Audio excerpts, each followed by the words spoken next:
Hey everybody, welcome back. This week I want to help you with your vocal health. Okay, we're all podcasters here. Part of our living, part of our business, part of our content marketing is podcasting, and we have to speak to be able to do that work. So I want to talk about vocal health, especially for podcasters today.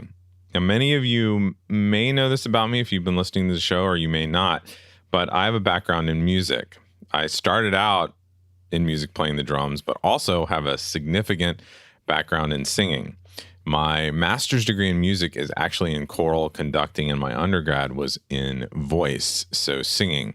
I have an undergrad degree in voice, but it's also music education. So I did spend a lot of time teaching people how to sing correctly. So I want to share something with you that can help you. You know, I've had clients in the past who have lost their voice. You know, they try to stay ahead on their content, but they run into these points where they like all of a sudden lost their voice, or they got sick, or they got COVID, and they struggled through that. And it really can make a dent in your content marketing plans when you can't actually speak. So I want to share some things with you that could help you if you've ever suffered with this, or you always have kind of a scratchy voice, or if you're coughing a lot or something like that, how you can solve that issue, or you need to record when you're sick or something like that, but also how you can keep your voice healthy.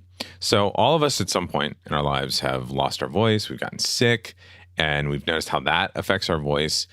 And if you are a podcaster and you need to record an episode each week or every other week, and you just need your voice to talk, it can be a big problem, right?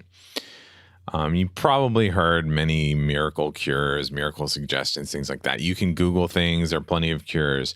But I want you to stay here so I can talk to you what you can actually do about what you can actually do to remedy this problem. So if this occurs to you, it's hard to know what to do because everybody's a little different. There's lots of ways you can tackle this. You know, there are no treatments for actually losing your voice or having a sore throat or a scratchy voice that would work for everybody. It doesn't mean that nothing works. It's just that everybody's a little different. So here are some things you can try to do. Like if you get sick or you're losing your voice, that will work for a lot of people. First off, and you've probably heard this before, is you can take salt water and you can gargle it. And what that does is it actually loosens things up. It soothes your throat. It can actually also eliminate make it a harsh environment for whatever virus or bacteria might be living back there that is causing the issue. You can add honey, you can add lemon, things like that will also help loosen things up. I've seen some stories, some anecdotal evidence that you can also mix in children's liquid Benadryl and things like that, and that may add some benefit. So feel free to try those things because they're not going to be too harsh, especially to adults. Now, for me, the thing that has always worked is steam, inhaling steam. Okay. You can do that with a humidifier. You can simply boil water and put your face over it, not too close. There are personal humidifiers that have little masks that you can use. Just getting in the shower. If you've ever noticed that when you're sick and you get in the shower in the morning and you feel a little bit better afterwards, that steam can help you because it liquefies whatever might be causing the problem, helps you get it out or out of the way, that type of thing, clear out the passages. Okay. And I'm not the type of person that's going to tell you to automatically take medicine, that it's the only fix, but some medicines can help. You know, your anti-inflammatories, acetaminophen, ibuprofen, Tylenol, Advil, things like that. They can reduce pain, but they can also reduce inflammation. Okay. And that can make it easier for you to speak, make it easier for you to do what you need to do. You may have heard of sinus rinses, okay, or a neti pot. I have one, and basically these treatments are essentially just running salt water through your nasal passages. And it sounds kind of gross. It sounds kind of weird. It may sound kind of scary to a lot of people, like I'm going to pour water down my nose. Yeah. But it actually does work. And once you get used to it, it can really help. It clears out mucus. This is a trick that a lot of professional singers use. There are herbal remedies, things like that you may have seen, things you can buy, vitamins you can buy. There's brands called Vocal Ease, Throat Saver, Throat Coat Tea, Entertainer's Secret. They're really just herbal remedies that help open up the passages. You want to be careful because some of them will have menthol, and menthol can actually dry you out. So you have to watch what you're doing. I don't recommend necessarily things like chloroseptic sprays or lozenges where it numbs the throat, because that can sort of mask the problem. So you want to be really careful when you're doing that you don't actually injure yourself worse or make the problem worse over time. So now you've gotten through being sick. You've gotten your voice back. Now let's talk about like what you can do to care for your voice in the long term. Now, the best thing you can do is to hydrate, is to always stay hydrated, drink lots of water, good clean water, just to keep everything hydrated and moist and full. If you've ever heard like drinking lots of water gets rid of the bags under your eyes and things like that. Keeping your skin, your tissues hydrated is the best way to keep your voice healthy. You can even help with this with a humidifier. Okay, so if you live in a dry climate, you got to have a humidifier in the room, especially the room you're going to record in. Even if you have to turn it off when you're going to record, having that slightly higher humidity in the house will help you out. Especially if you have to run your HVAC, your HVAC all the time. Like here in Florida, it's always hot and it's always humid. So we have to have our HVAC running. Okay. And that can dry things out or it can make things extra humid, and you kind of just have to balance in between the two. The next thing you can do is just get enough sleep. Okay. 8 hours, 7 hours, 9 hours of sleep. Rest your body, rest your vocal folds, vocal cords.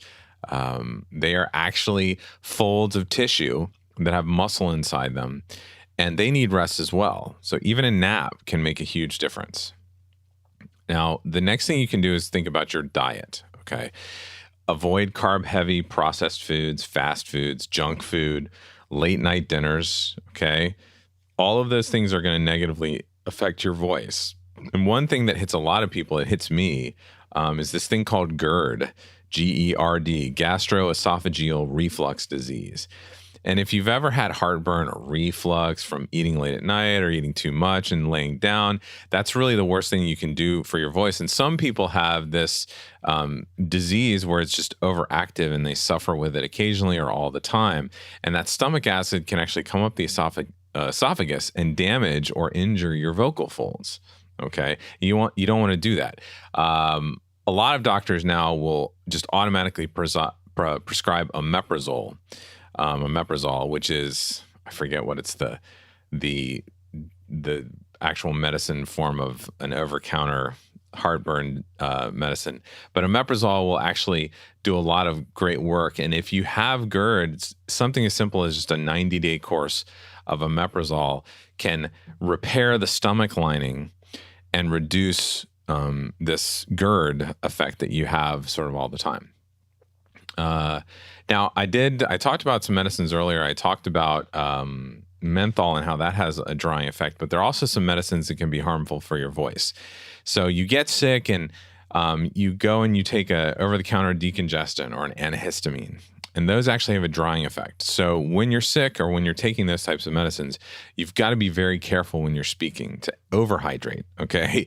My grad supervisor in school always used to say, pee clear. Like you've got to stay hydrated so that you're not going to have issues with those types of medicines or like allergy medicines where they have a drying effect. So there are some normal things that we all do with our voices and substances we may be using. So I want to talk about how those things can affect your voice. So first off, you want to try to avoid speaking loudly or shouting. Yelling, whispering is unhealthy. Okay, so you have to be aware of this. You want to try to speak normally if at all possible. So if you're in a noisy vehicle, if you're at a restaurant where it's noisy with friends, or you're going to a conference and it's loud, or you're going to a club, things like that, if you have to talk loudly, you need to be careful because that can cause injury. I know that I really quickly can have vocal fatigue if I'm talking too loud. So you've got to be careful with that. You got to think about that when you're out. And one thing that you also want to do that can really help your voice is if you're going to do a lot of talking or you're going to get ready to record your podcast or something like that, you want to have a vocal warm-up of some type, okay? Now, what I would do as a singer, and this sort of uses good vocal technique, is you start low pitches, and warm up slow. Okay, things that can warm up the muscles in your voice. So what I'm going to do in the show notes is I'm going to share some resources where you can get some good warm up techniques and exercises to help your voice and warm it up. Another thing that I want you to avoid is clearing your throat. Okay, or coughing. And this is a big one, especially for me. I do this a lot. I have to be careful. When I get on a mic or I'm going to record, even if I don't feel nervous, my body gets a little nervous and things start to happen. Being nervous creates phlegm. My mouth starts to get dry, things like that. And you want to start to clear your throat. But when you're clearing your throat, what is actually happening is that your vocal folds are slamming together. It's like smacking your hands together or clapping. That's what's happening to your vocal folds when you clear your throat or when you cough. And if you can imagine, this is very soft tissue. This is internal tissue. It gets beat up over time. This is how a lot of people can develop nodes and things like that, or injuries, polyps on their vocal folds. They get irritated. So you want to try to avoid clearing your throat if at all possible. Take a sip of water, hydrate. Hydrating helps reduce the need to even have to clear your throat. Or one thing you can do is make a glottal noise where you're doing something like ah, ah, ah. And that moves your vocal folds around without smacking them together, and it can clear if there's something on them and get them off. So in general, there are also a few substances that you should avoid if you want to have good vocal health. Obviously, the first one is smoking. You do not want to smoke if you want to have good vocal health. Any type of smoking, vaping, anything like that is bad for your voice. It affects your lung capacity. And this also applies to secondhand smoke as well. So if you have a day job or a night job as a bartender or a server or something like that, you want to be aware that you're around secondhand smoke in some places, and you want to avoid that if you can. Another thing to avoid is caffeine. I definitely don't want to hear this because I love my espresso in the morning, but caffeine can dry you out. So if you need caffeine, if you love it like I do, you need to use it sparingly. Drink a couple espresso a day instead of 6. Whatever you're doing right now, that's too much. Like try to back off. Try to drink lower caffeine things like tea or something like that. And then, speaking of drinking alcohol, alcohol is as well. I love a good cocktail, but it's a substance that can affect your body negatively. It can also affect vocal control. So if you're a little intoxicated or you're a little buzzed and you're out at a bar and you're talking in a different way or too loudly, it can risk vocal strain. Okay, if you're yelling, your muscles are moving differently and you can risk vocal injury. So you got to be careful.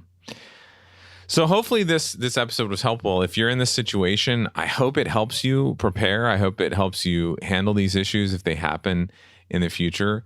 Sometimes if you just make a few simple adjustments, it can make a huge difference in what you're doing. And when you're a podcaster, you're a professional communicator, your voice is your business, and taking good care of it really needs to be a high priority. So hopefully this helps, and I would love it if you have podcaster friends and you thought this was a good episode, to please share it with them. If you know people who are interested in improving their vocal health, please share it with them as well. Please go mention it in a review. Wherever you listen to podcasts, mention that you loved this episode and share it with somebody else. And if you have questions about vocal health, that is an expertise of mine, and I would love to help you with it. I would love to answer more questions. You can email me at danny@emeraldcitypro.com. You can also submit a voicemail at speakpipe.com/podcast strategies. And yeah, I'll be back with you with some interviews from one of the executives at Hello Audio, as well as the founder of the podcasting media host, Red Circle. So until then, I will see you next week.